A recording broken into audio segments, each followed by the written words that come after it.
Now there would be some condition inside our application where we're going to need to pull back the strings like the message, sender and receiver, so to match it with the queries outside of the area.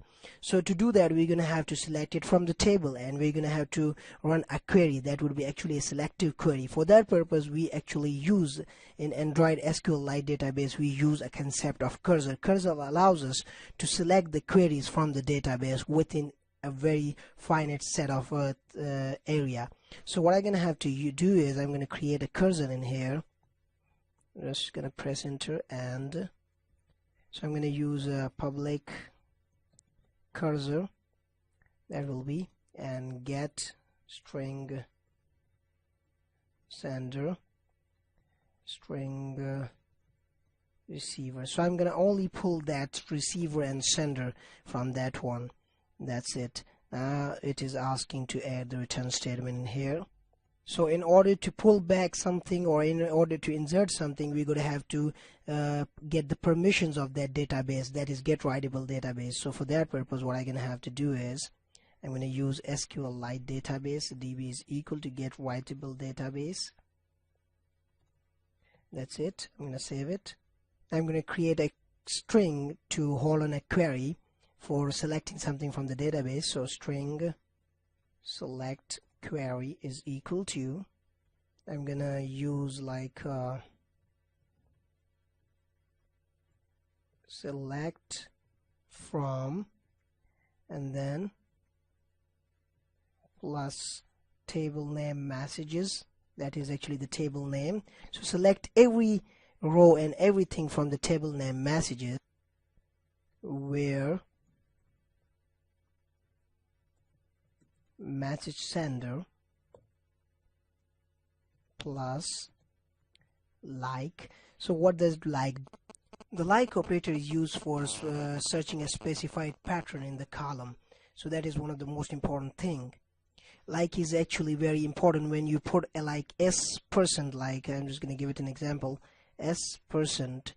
So it will also find out the missing letters, for example S, and any name which starts from S, it will pick it like that. So it is actually the purpose of like. So I'm going to use now plus like sender plus and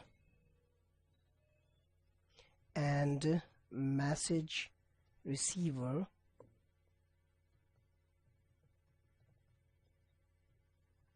like receiver. So I'm going to use the receiver which is actually provided in here in this area. So I'm going to use receiver, and that's it. And then I'm going to use like order by ID, which I've previously described, plus ASC. So what does it really means in all over the way? It means that actually select from the table everything that actually starts from the sender or starts from the receiver.